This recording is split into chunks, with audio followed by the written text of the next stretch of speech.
Dear students, welcome to study room. Dear students, आज हम class 12 की बुक का सेकंड चैप्टर का सेकंड पार्ट पढ़ेंगे। चैप्टर का नाम है lost spring, written by Anees Jung. Dear students, हमने पिछले फर्स्ट पार्ट में एक लड़का है जो बहुत ही पुअर है और स्लम एरिया में रहता है, जिसका नाम साहिब आलम है।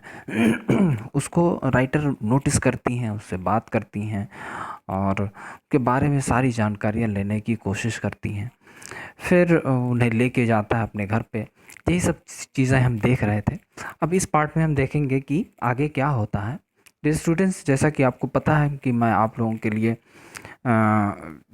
जो कंटेंट है उसका स्लाइड और उसकी जो इंग्लिश में एक्सप्लेनेशन है वो प्लस आप लोगों के लिए डिफ़िकल्ट वर्ड्स की मीनिंग्स भी मैं आपको पीपीटी में प्रिपेयर करके देता हूँ, जिससे अब जैसे मैंने इंग्लिश में एक एक्सप्लेनेशन दे दिया तो उससे आप लोगों को आंसर्स लिखने में काफ़ी आसानी हो जाती है। मीनिंग्स को भी देख लोगे तो इसका वोकैबुलरी पार्ट बढ़ेगा और जब आप वर्क करोगे घर पे तो उससे आप लोगों को आसानी भी होगी अपना काम करने में। बहरहाल आगे देखते हैं हम लोग क्या होता है। डियर स्टूडेंट, आगे होता क्या है उसको पढ़ते हैं। Wherever they find food, जहाँ भी उन्हें खाना मिल जाता है, the piece their tents that becomes transit homes. वहीं पर वो लोग अपना टेंट लगा लेते हैं और वही उनका ट्रांजिट होम बन जाता है। ट्रांजिट होम क्या मतलब? एक टेम्परेरी हाउस जो कि टेंट जैसा बना होता है और उसी में कुछ दिन के लिए गुजर बसर करते हैं, फिर वहाँ से छोड़ के चले जाते हैं, जैसे बंजारे लोग करते हैं। Children grow up in them, इसी में छोटे छोटे बच्चे बड़े होते हैं, बिकमिंग पार्टनर्स इन सर्वाइवल, और अपने पेरेंट्स के लिए या उनके जो भी गार्जियंस हैं उनके लिए वो लोग हेल्पर बन जाते हैं। मतलब पार्टनर बन जाने का यहाँ मतलब उनके सर्वाइवल में यानी कमाने में उनकी मदद भी करने लग जाते हैं यही छोटे छोटे बच्चे।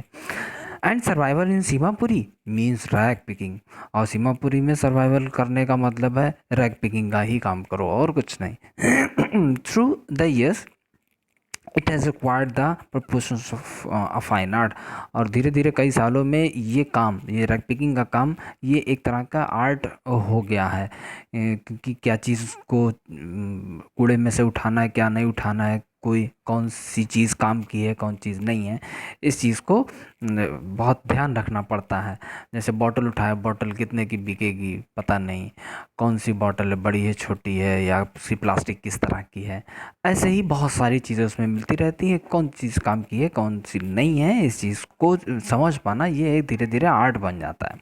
चलिए आगे देखते हैं। Garbage to them is gold, उनके लिए गार्बेज जो है वो सोने की तरह है।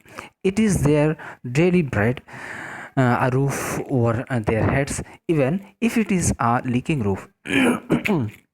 गार्बेज इनके लिए खान वो क्या नाम है, गोल्ड की तरीके हैं, साथ ही साथ इट इज़ डेली ब्रेड, यही इनके लिए रोज़ की रोटी है। मतलब इसी से वो कमा कमा के रोज़ खाना खाते हैं, इसी से उनके सर पे छत है, चाहे वो टपकती हुई छत ही क्यों ना हो, लेकिन है।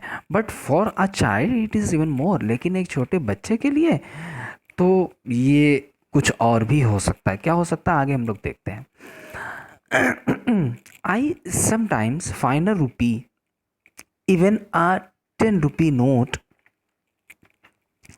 साहब सेज, साहब से जब ये पूछती है राइटर, तो वो बताता है कि मुझे कभी कभी इसमें 1 रुपया मिल जाता है और कभी कभी 10 रुपये का नोट भी मिल जाता है।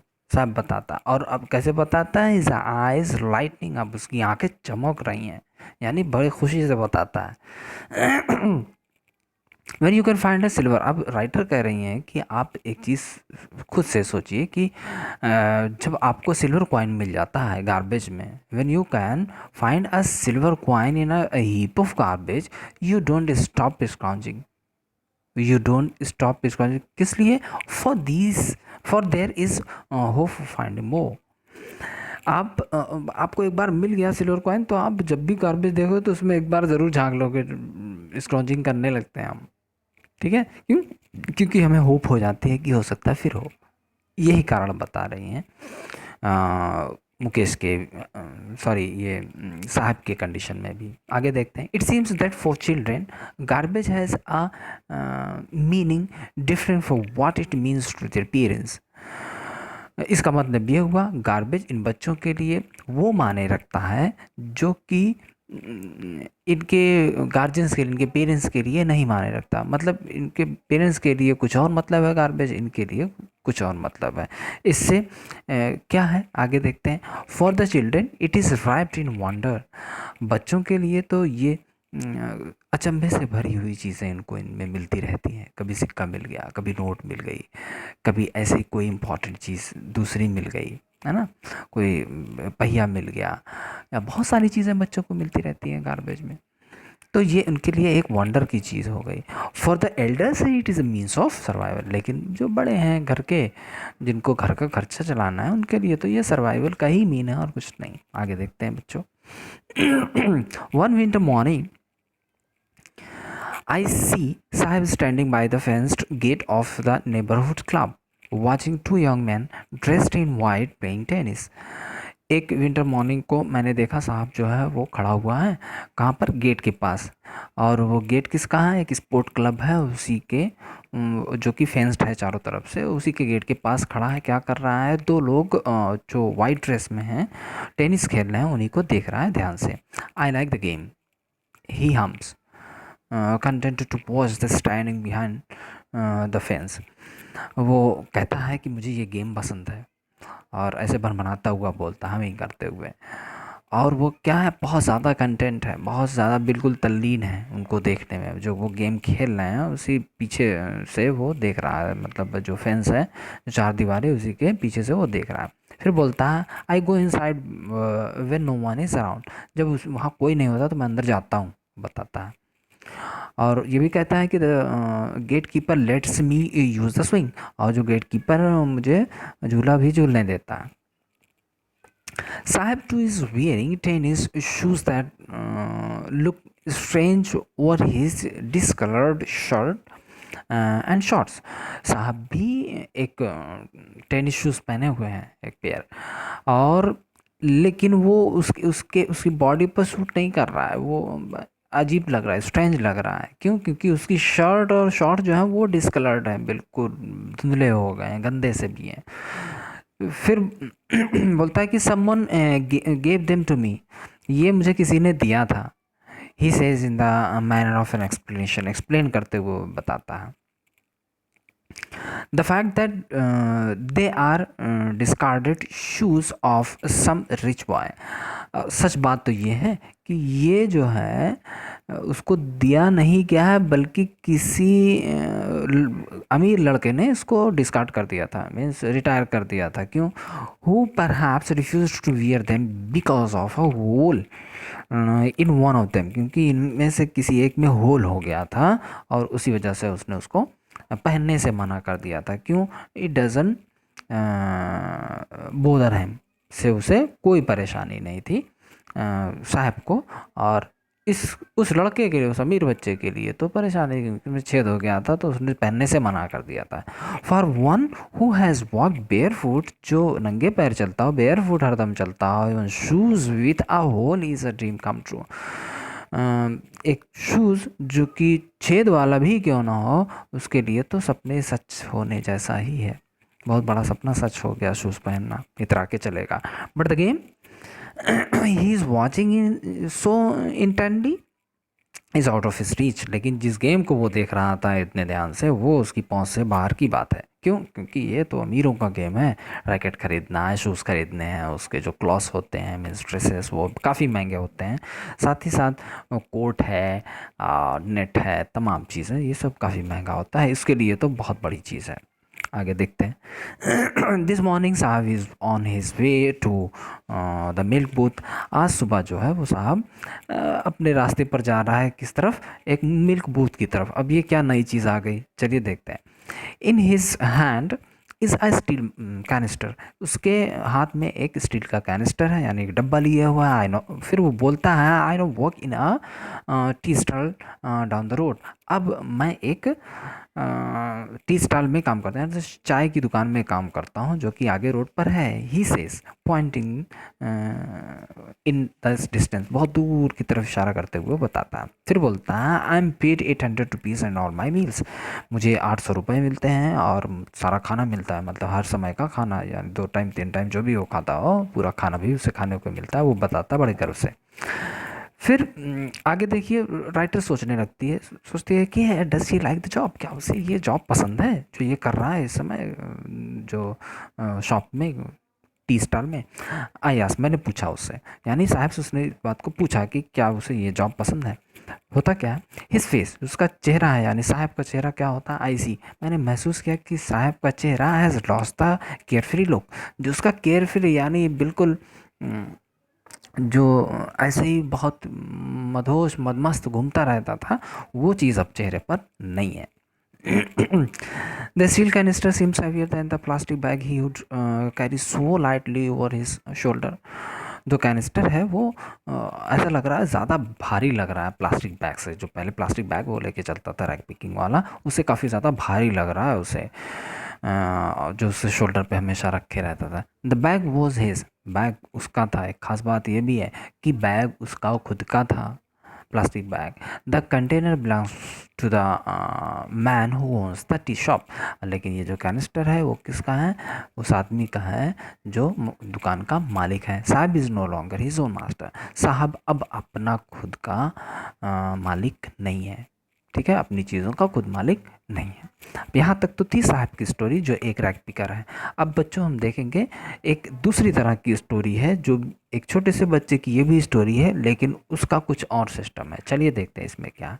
इसका टाइटल है I want to drive a car. वो उसके मन में ये इच्छा है कि वो मैं एक कार चलाऊँगा, यानी कार ड्राइवर बनूँगा। इस बच्चे का नाम है मुकेश। चलिए देखते हैं। Mukesh insist on being his own master, Mukesh जो है अपना खुद का मास्टर, खुद का मालिक बनना चाहता है। Motor mechanic, I will be a motor mechanic, वो बोलता है कि मैं एक मोटर मैकेनिक बनूंगा, ही अनाउंसेस। आगे देखते हैं। Do you know anything about cars, I asked, मैंने पूछा, यानी राइटर ने पूछा कि क्या तुम कार्स के बारे में कुछ जानते हो।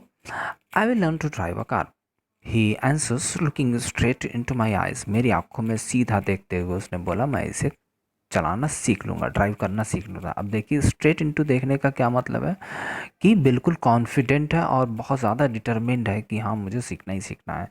ये डिटर्मिनेशन दिखाता है उस बच्चे का कि हाँ मैं एक कार ड्राइवर और मैकेनिक बनूँगा।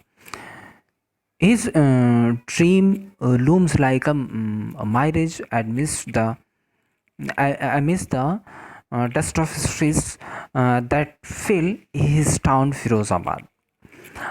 फिरोज़ाबाद की जो शहर है वो काफ़ी क्या नाम है, धूल युक्त है, मीन्स वहाँ पॉल्यूशन बहुत ज़्यादा है आप देखेंगे तो उन्हीं पॉल्यूशन के बीच में से इस बच्चे के सपने जो है उसकी धुंधली आंखों में दिखाई देते हैं। यहाँ मायरेज एक वर्ड आया, मायरेज होता है मृग तृष्णा, यानी व्याकुलता दिखाई पड़ती है उसके चेहरे में, यानी पैशन है उसको। और फिरोज़ाबाद के बारे में वो डिटेल दे रहे हैं, कह रहे हैं कि it is famous for bangles, Firozabad जो है वो बैंगल्स के लिए फेमस है, आपको भी पता होगा। आगे देखते हैं। Every other family in Firozabad is engaged in making bangles, Firozabad की हर दूसरी फैमिली क्या करती है, बैंगल बनाने का ही काम करती है। Sorry, it is the center of India's glass blowing industry where families have spent generations working around furnace, welding glass, making bangles for all the women in the land. It seems sir लगता है दुनिया की जितनी भी महिलाएं सभी के लिए फिरोज़ाबाद में ही ग्लास वेल्डिंग होती है और बैंगल्स बनाई जाती हैं। और यहाँ के लोगों ने कई जनरेशन्स, अपनी यहाँ की जो फैमिलीज़ हैं, परिवार हैं, उनकी कई जनरेशन इसी काम में बीत गई हैं। Mukesh family is among them, Mukesh की फैमिली भी उन्हीं में से एक है, वो भी बैंगल का ही काम करते हैं उसकी family. None of them know that it is illegal for children, like him to work in a glass furnace with high temperature. इतनी ज़्यादा टेम्परेचर वाली जो ग्लास फर्नेस होती है यानी भट्टी होती है, उसमें काम करना छोटे छोटे बच्चों के लिए इलीगल है, ऐसा उन्हें पता ही नहीं, उनमें से किसी को नहीं पता है। और वो कैसी डिस्क्रिप्शन दे रहा है, in dingy cells without air and light. और ये जो छोटे छोटे सेल्स जैसे यानी छोटे छोटे भट्टियों के घर बने हुए हैं, कारखाने बने हुए हैं, जो कैसे हैं, डिंजी हैं यानी धुंधला मैले कुचैले से हैं। साथ ही साथ इनमें ना तो एयर है और ना ही लाइट है, मीन्स वेंटिलेशन नाम की चीज़ नहीं है। एंड दैट द लॉ, यही नियम कहता है, इट इन्फोर्स, ऐसा फोर्स किया गया है यानी लॉ में बताया गया है। कुड गेट हिम, वो ने ले जा सकते हैं। And all those 20,000 hidden out of the hot furnaces where they slog their daylight house. ये 20,000 बच्चे इनमें काम करते हैं इन फर्नेसेस में, उनको भी ले जाया जा सकता है। और वो क्या करते हैं, slog their daylight house, जो इनके दिन का समय है, सनलाइट का जो समय है यानी दिन में जो जब इन्हें खेलना कूदना चाहिए, स्कूल जाना चाहिए, उस समय ये क्या करते हैं, स्लॉग करते हैं यानी काम कर करके अपने बॉडी को थका लेते हैं। Often losing the brightness of their eyes, अक्सर तो इनकी आंखों की रोशनी ही खत्म हो जाती है, धीरे धीरे कम हो जाती है। आगे देखते हैं। Mukesh eyes beam as he volunteers to take me home. वो राइटर को अपने घर पर ले जाता है और इस चीज़ को करने में उसकी आंखें बिल्कुल चमक रही हैं, यानी उनको साथ में लेके जाता है वॉलंटियर करते हुए। Which he proudly says is being rebuild, और अपने घर के बारे में बताता है कि ये रिबिल्ट हो रहा है यानी फिर से ये बन रहा है, अच्छे से बन रहा है। We walk down stinking lanes choked with garbage, बदबूदार गलियों से लेन से होकर गए जो कि गार्बेज से बिल्कुल चोक हुई हैं, भरी पड़ी हैं। Past rooms that remain hovels with crumbling walls, wobbly doors, no windows. फिर वहाँ से बहुत पुराने घर से होकर से हम लोग गुजरते हैं, झोपड़पट्टियों से जो कि बहुत पुरानी हो गई हैं झोपड़ियाँ, और उनकी जो वॉल्स हैं वो कैसी हो गई हैं, उखड़ पुखड़ गई हैं, दरारें पड़ गई हैं उनमें। दरवाजे जो हैं वो निकल गए हैं, उखड़ गए हैं, उनमें खिड़कियाँ हैं ही नहीं। Crowded with families of humans and animals को एग्जिस्टिंग इन द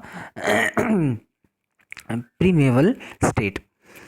उसमें दो तरह की फैमिली रहे, जानवरों की भी फैमिलीज रह रही हैं और ह्यूमंस इंसानों की भी फैमिली एक साथ रह रहे हैं, यानी उनमें मुर्गी, बकरी और तमाम ऐसे छोटे छोटे जानवर भी पले हुए हैं, वो फैमिलीज भी साथ ही में रहते हैं, उसी में मिक्सअप हैं सब, को एग्जिस्टिंग यानी एक साथ मिक्सअप होके रहते हैं। और कैसे रहते हैं, पेरीमेरी स्टेट में रहते हैं, जो प्राचीन काल में जैसे रहते थे लोग वैसे। He stop at the door of one of such house, इसी तरह के एक घर में, जैसे कि ये सब घर थे उसी तरह का एक घर और था, वहीं वो जाकर रुक जाता है। Banks wobbly iron door with his foot, अपने पैर से एक उखड़े हुए लोहे के दरवाजे को धक्का मार के हटाने की कोशिश करता है। एंड पुशेस इट ओपन, और इसे धक्का मार के खोल देता है। We enter half built shack, हम एक आधी बनी हुई झोपड़ी के अंदर जाते हैं। In one part of the thirst with dead grass is a firewood stove over which is a large वेसेस ऑफ सिजलिंग स्प्रेस लीव्स। उसमें से एक हिस्से में जो छप्पर बना हुआ है, किसका बना हुआ है, डेड ग्रास का, यानी सूखी घासों से बना हुआ एक छप्पर है। वहीं क्या है, इज़ अ फायरवुड स्टोव, वहाँ पर एक लकड़ी का चूल्हा है और उसी के ऊपर एक बड़ा सा वेसल रखा हुआ है, देगची और समथिंग, और उसी में स्पिनाच यानी पालक की पत्ती डली हुई है और वो जल रही है, में से उसको उबाला जा रहा है। On the ground the large aluminium platters are more chopped vegetables, एक बहुत बड़ी सी एल्युमिनियम की प्लेट है, उसी में कुछ और वेजिटेबल्स भी काट कर रखी हुई हैं। A frail young women is cooking the evening meal for the whole family, एक दुबली पतली सी महिला है जो अपनी पूरी फैमिली के लिए शाम का खाना बना, रात का खाना बना रही है। Through eyes field with smoke she smiles, अपनी धुएं भरी हुई आँखों के साथ वो मुस्कुराती है। She is the wife of Mukesh elder brother, वो मुकेश के बड़े भाई की पत्नी है। Not much older in years, उम्र में तो बहुत बड़ी नहीं है। She has begun to command respect as the bahu, लेकिन उसे बहू कहा जाने लगा है, उसके बहू का रिस्पेक्ट मिलने लगा है। The daughter in law of the house, घर की daughter in law, already in charge of 3 main, जो 3 लोगों की इंचार्ज है, यानी 3 लोगों की देख रेख करती है। Her husband Mukesh and their father, ये 3 लोगों की। आगे देखते हैं। When the older man enters, जब सबसे ओल्डर जो है यानी बड़े हैं उससे जब अंदर आते हैं घर के अंदर, she gently withdraws behind the broken wall, तो वो अपनी फटी हुई दीवार के, टूटी हुई दीवार के पीछे जाकर खुद को छुपा लेती है। And brings her veil closer to her face, और अपने घूंघट को आगे कर लेती है, यानी अपना चेहरे को ढक लेती है। एज कस्टम डिमांड्स, जैसा कि प्रथा चली आई है, daughters in law must veil their faces before male elders, बड़े लोगों के सामने डॉटर्स इन लॉ को क्या करना पड़ता है, अपने घूंघट को निकालना ही पड़ता है, यानी अपने चेहरे को ढकना पड़ता है।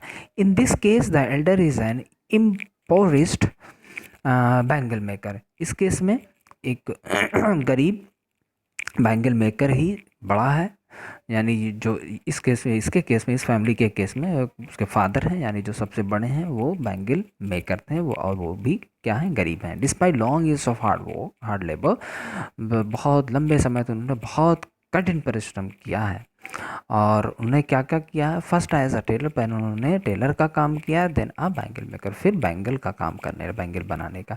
ही has failed to renovate a house, वो एक अपने घर को सुधारने में नाकाम रहे, यानी उनका घर जो पुराना था वही पुराना का पुराना ही रह गया, सही नहीं करवा पाए। और एक काम और करना चाहते थे लेकिन नहीं कर पाए, क्या, send his 2 sons to school, अपने 2 बच्चे थे, दोनों बच्चों को स्कूल भी नहीं भेज पाए। All he has managed to do is teach them what he knows, और वो जो कुछ कर पाए वो सिर्फ इतना था कि जो उन्हें पता था वही कर पाए, वही वो सिखा पाए। क्या था, the art of making bangles, bangle को बनाने की कला ही वो सिखा पाए अपने बच्चों को। तो डियर स्टूडेंट्स, आज के लिए इतना ही। Thanks for watching. चैनल को सब्सक्राइब करिए ताकि आपको वीडियोस फटाफट मिलती रहे, और जो मैं इसमें क्वेश्चन आंसर्स दूंगा उसको अच्छे से कंप्लीट करते रहिए, और बिल्कुल भी लापरवाही नहीं करना है। लॉकडाउन की कंडीशन में भी बहुत अच्छे से पढ़ते रहिए ताकि आपका लॉस ना होने पाए। ठीक है, till then keep watching study room. Thanks for watching.